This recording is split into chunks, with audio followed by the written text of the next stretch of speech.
Saludos a todos y bienvenidos a la charla de hoy. Yo soy Marta San Juan Fernández, residente de cuarto año del Hospital Universitario de Navarra, y hoy vengo a hablaros sobre el síndrome de burnout. Para empezar, hemos de introducir una serie de términos clave para comprender bien todo el proceso. En primer lugar, ¿qué es el estrés? El estrés supone un desequilibrio entre las demandas que se le presentan a una persona y los recursos de que dispone para hacerles frente. El afrontamiento serían todos aquellos esfuerzos y estrategias orientados al manejo de esas demandas, y la vulnerabilidad hace referencia a la falta de recursos de que dispone una persona para hacer frente a las demandas y además a la importancia que le da a las consecuencias de un manejo inadecuado de las mismas. ¿Qué impacto tienen los acontecimientos adversos sobre nosotros? En primer lugar, hemos de entender que el estrés en el trabajo es algo inevitable y que no siempre es negativo. En principio puede suponer un elemento de motivación que nos mantiene activos en el trabajo, pero a la larga puede acabar produciendo desgaste emocional importante. Los médicos estamos sometidos a estresantes característicos por las características de nuestro trabajo, como son el trato con personas enfermas, el miedo a cometer errores, la necesidad de actualizar constantemente nuestros conocimientos, entre otros. Los médicos identificamos como situaciones particularmente estresantes el temor a cometer eventos adversos, a las demandas legales y las presiones en la producción. No hay que olvidar que el principal afectado por un evento adverso es obviamente el paciente sobre el que recae ese daño, ¿no? Pero hemos de tener en cuenta que existen la segunda víctima y la tercera víctima. ¿Qué es esto? La segunda víctima supone el profesional sanitario principalmente implicado en ese evento adverso que le ha ocasionado un daño al paciente. Y este profesional afectado por este evento adverso sufrirá un trauma de mayor o menor importancia. De tal manera que la tercera víctima serán todos aquellos pacientes que en un futuro serán atendidos por ese profesional sanitario traumatizado y que pueden estar en riesgo porque puede que ese profesional no esté en plenas facultades para desarrollar adecuadamente su trabajo. En este estudio realizado en el año 2012 se evaluó el impacto de las catástrofes perioperatorias sobre los anestesistas. Al menos un 84% de los encuestados refieren haber sufrido por lo menos un evento adverso a lo largo de su carrera. El 88% de aquellas personas que habían sufrido un evento adverso necesitaron un cierto tiempo de recuperación y el 19% de ellos jamás llegó a recuperarse. Incluso un 12% llegaron a considerar un cambio de profesión. Pasamos ahora a definir lo que es el burnout. El burnout se considera un síndrome consecuencia de la aplicación de estrategias de afrontamiento ineficaces para protegernos del estrés laboral prolongado en el tiempo. Acaba produciendo en el individuo pérdida de energía progresiva y del entusiasmo por el trabajo. Y se define clásicamente por las tres dimensiones de Maslow, que son el agotamiento a nivel individual, que sería la sensación de no poder dar más de sí, el cinismo o la despersonalización a nivel interpersonal, que supondrían un distanciamiento y frialdad del profesional frente a sus compañeros y a sus tareas, y en tercer lugar, la ineficacia o falta de realización personal, que sería una dimensión que afecta a nivel organizativo y sería la sensación de no realizar bien las tareas o de ser un incompetente. Clásicamente, tratar a todas las personas que sufren burnout de la misma manera no nos permitiría aplicar estrategias para resolver cada caso en concreto, estrategias, digamos, enfocadas directamente sobre cada caso. De tal manera que el grupo de trabajo del doctor Jesús Montero Marín propone clasificar el burnout en tres subtipos. En primer lugar, el subtipo frenético, caracterizado por personas que trabajan cada vez más duro, con gran implicación, ambición y sobrecarga laboral, y altos niveles de agotamiento, la primera de las dimensiones de Maslow. En segundo lugar, el subtipo sin desafíos, caracterizado por trabajadores que trabajan en condiciones monótonas, poco estimulantes para ellos, que presentan indiferencia hacia las tareas, aburrimiento, falta de desarrollo personal y se relaciona con altos niveles de cinismo, la segunda de las dimensiones de Maslow. Y por último, el tercer subtipo de burnout sería el subtipo desgastado, aquel profesional que abandona los esfuerzos, que ha perdido el control, que presenta desesperanza y negligencia y se relaciona con altos niveles de ineficacia, la tercera de las dimensiones de Maslow. Es muy importante que diferenciemos el burnout de otros conceptos muy amplios también y que están muchas veces interrelacionados con el burnout. En primer lugar, el estrés. El estrés, como ya hemos explicado antes, es un concepto general, más amplio, que puede tener aspectos positivos y negativos y que generalmente se presenta de una manera aguda, mientras que el burnout es consecuencia del estrés en el ámbito laboral, solo tiene aspectos negativos y se desarrolla de manera crónica en el tiempo. Por otro lado, la depresión puede manifestarse en múltiples facetas de la vida y es un concepto más global, mientras que el burnout exclusivamente se relaciona con el trabajo y es un concepto más estrecho, más restringido. Y por último, la fatiga física. La fatiga física presenta recuperación rápida tras un periodo de descanso, mientras que el burnout, a pesar de realizar, digamos, periodos de descanso, no presenta una recuperación rápida y además se acompaña de sentimientos de fracaso. El burnout se desarrolla en distintas etapas, no aparece, digamos, establecido definitivamente desde el primer momento. En un primer momento ocurre la situación de estrés agudo, ese desajuste entre demandas y recursos de que disponemos para hacerles frente. Como respuesta a este estrés agudo, realizamos un sobreesfuerzo, aparecen sensaciones de preocupación y ansiedad para poder adaptarnos a estas demandas que se nos presentan. En tercer lugar, comenzarían a aparecer síntomas psicosomáticos, emocionales y cambios de actitud típicos del inicio del burnout. Y por último, ya se establecería el síndrome de burnout propiamente dicho, con una salud física y mental dañada y una prolongación a lo largo del tiempo, una cronificación del problema. Será clave para el desarrollo de un síndrome de burnout el grado de pasividad que el trabajador tome, digamos, a lo largo de todo ese proceso para adaptarse a la situación estresante.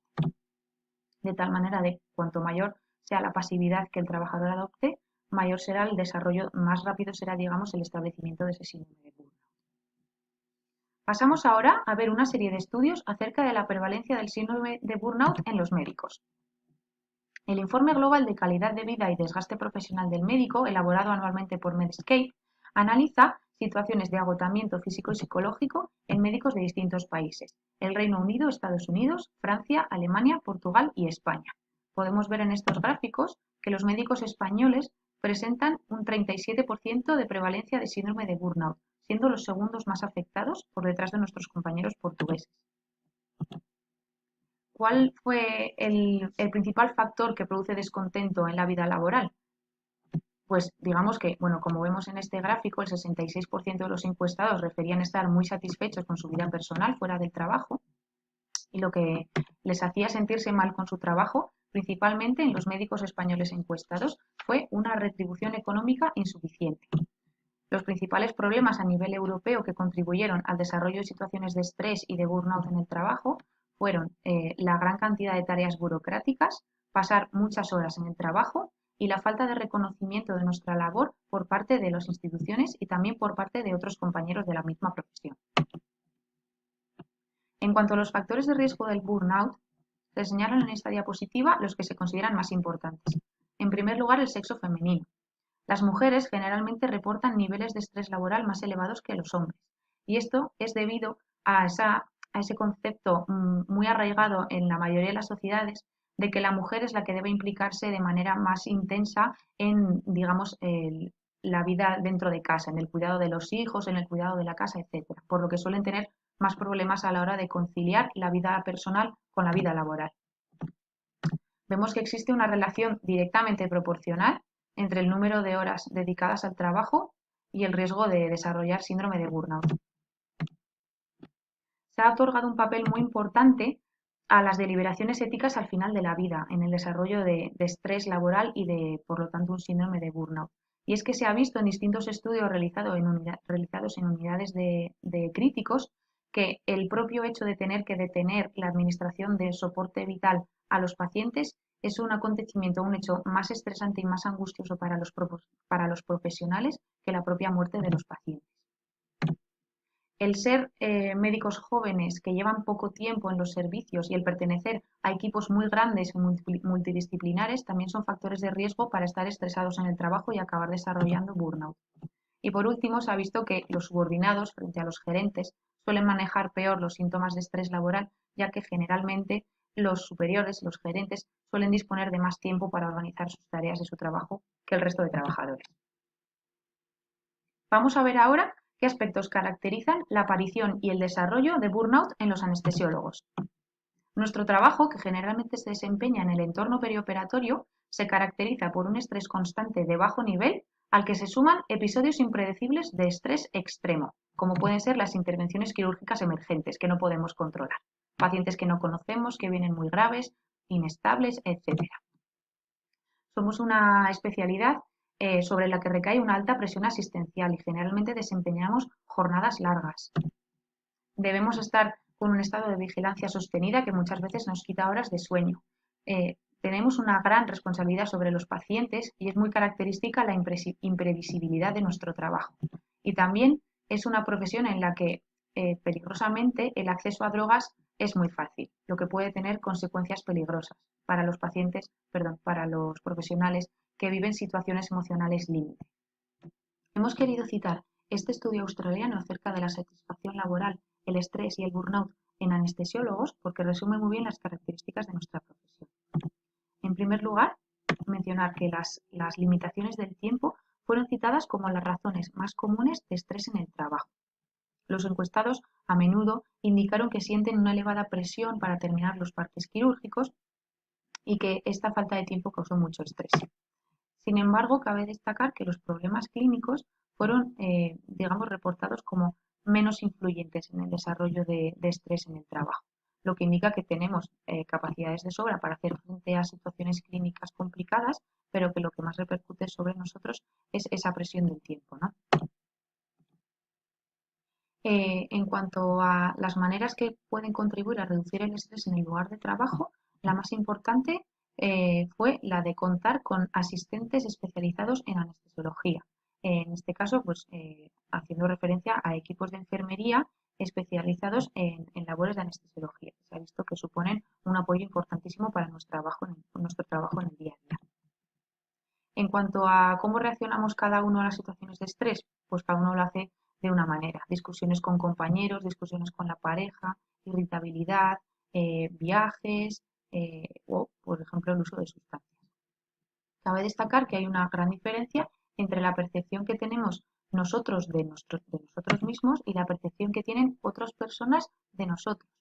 Es curioso que en este estudio los encuestados indicaron que percibían una mayor utilización de alcohol y drogas en sus colegas que en ellos mismos. ¿Cuál es la parte menos satisfactoria, digamos, más entristecedora de nuestra profesión?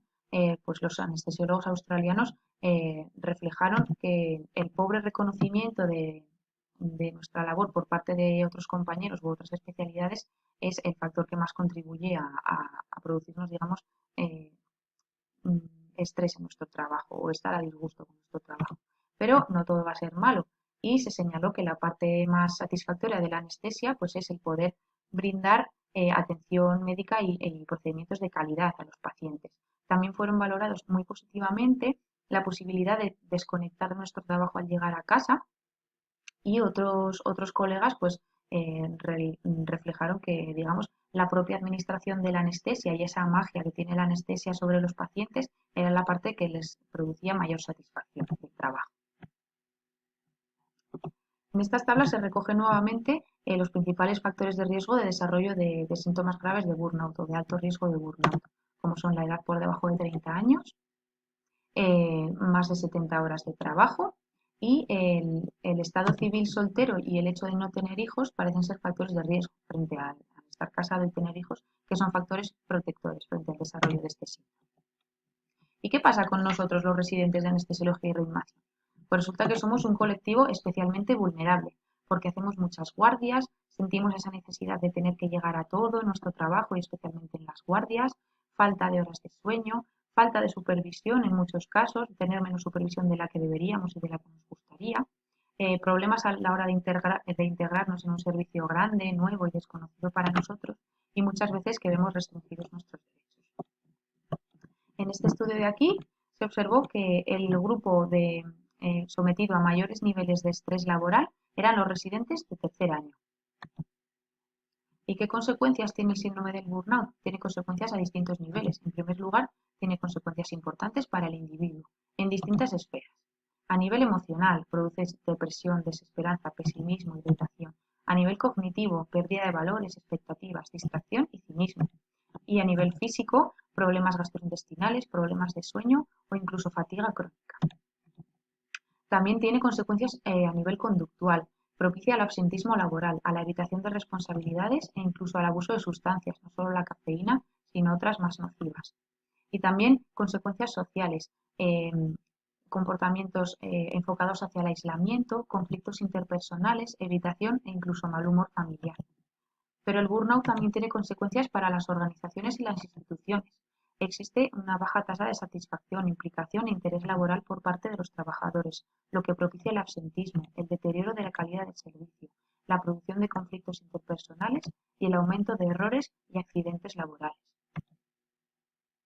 ¿De qué manera podemos evaluar la posible presencia de burnout en los trabajadores? Pues la manera más empleada es el cuestionario de Maslow, que consta de 22 enunciados, que son 22 situaciones a las que se le pregunta al encuestado con qué frecuencia las experimenta en su día a día, en su vida diaria. Y lo puntúa del 0 al 6, siendo 0 nunca y 6 todos los días, con puntuaciones intermedias. Las preguntas están clasificadas y cada una de ellas hace referencia a cada una de las 3 dimensiones de Maslow, al agotamiento emocional, a la despersonalización y a la falta de realización personal. Bueno, en concreto a la realización personal. De tal manera que obtener puntuaciones altas en los 2 primeros bloques y bajas en el último bloque serían indicativas de síndrome de burnout. En nuestro servicio aquí en el Hospital Universitario de Navarra, en el año 2019, realizamos un estudio sobre la prevalencia de burnout en nuestro servicio. Enviamos a todos los miembros del servicio el cuestionario de Maslow y obtuvimos 55 respuestas completas. Según las respuestas, se clasificaron por sexo, edad en 4 categorías y puesto de trabajo. Por un lado, residentes pequeños de primer y segundo año, por otro lado, residentes mayores de tercer y cuarto, en tercer lugar, adjuntos contratados y por último, adjuntos fijos. Y se clasificó como burnout aquellos que presentaban puntuaciones de alto riesgo en 2 o más categorías. Y en este gráfico se resumen los resultados de nuestro estudio. Se reportó una incidencia de burnout en nuestro servicio de en torno al 35%, algo más baja que la media en los médicos españoles, que estaba establecida en torno a un 37%. En cuanto al sexo, los hombres mostraron mayor incidencia o mayores tasas de burnout que las mujeres, al contrario de lo que observamos en la literatura y la bibliografía clásicas, donde las mujeres eran identificadas como el grupo de mayor riesgo de desarrollar burnout. En cuanto a los grupos de edad, en nuestros servicios se observó un aumento de la prevalencia de burnout conforme avanzaba la edad, siendo que en la literatura clásica encontramos que los grupos de menor edad son los que mayor riesgo tienen de desarrollar síndrome de burnout. Y en cuanto al puesto de trabajo, entre adjuntos contratados y adjuntos fijos apenas se objetivaron diferencias significativas, pero en cuanto a los residentes sí que fue muy notable, siendo los residentes de primer y segundo año los que menos tasa de burnout tienen y los residentes de tercer y cuarto año los que mayor índices de burnout presentaban, quizás por toda esa sobrecarga laboral y también emocional a la que estamos sometidos en los últimos años de residencia. ¿Y qué es lo que hay que hacer para hacer frente a este síndrome? Pues aquí tienen que implicarse las dos partes. Por un lado, las instituciones. Han de promover la detección precoz de los trabajadores en riesgo para intervenir en ellos cuanto antes. Promover un ambiente sano de trabajo, reconocer el trabajo bien hecho, involucrar a los empleados, disminuir la angustia moral y disminuir la presión del tiempo. Y por otro lado, los trabajadores debemos entrenarnos en encontrar ese equilibrio entre la vida laboral y la vida personal.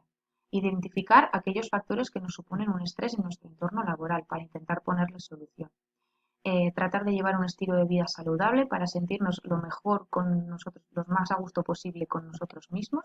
Debemos entrenar la resiliencia y en nuestra práctica laboral buscar la excelencia por encima de la perfección. Por último, me gustaría hacer referencia al impacto que ha tenido la pandemia por coronavirus en la incidencia del burnout. Y es que quiero hacer mención a un estudio realizado recientemente, en el año 2021, que evaluaba la prevalencia de burnout en servicios de intensivos antes y durante la pandemia. Se observó que la prevalencia de burnout en servicios de intensivos prepandemia era del 59% y esto aumentó hasta un 69% durante la misma. El colectivo más afectado fue enfermería de intensivos, aquellos que sufrieron el mayor impacto, aumentando la prevalencia de burnout desde un 58% prepandemia hasta un 72% durante la misma. Los médicos reflejaron un aumento del índice de burnout de un 51 a un 58% y el aumento fue más significativo en mujeres que en hombres durante el periodo pandémico. Las conclusiones que me gustaría que nos llevásemos de esta sesión son, en primer lugar, que el burnout es un fenómeno en expansión y un riesgo psicosocial emergente, que tiene graves consecuencias para la salud de los trabajadores y también consecuencias negativas en la productividad de los servicios. Supone un desacoplamiento doloroso del médico con su trabajo cuando el estrés que soporta supera la resiliencia que él tiene. Por suerte, hemos de saber que es una situación reversible sobre la que merece la pena intervenir cuanto antes, para lo que es imprescindible la detección precoz de los trabajadores en riesgo. Recordar que nuestra especialidad es especialmente vulnerable al desarrollo de este síndrome y el objetivo final siempre será sentirnos comprometidos con nuestro trabajo, a pesar de las dificultades que podamos encontrar para volver a disfrutar de él. Muchas gracias a todos y espero que os haya gustado la sesión.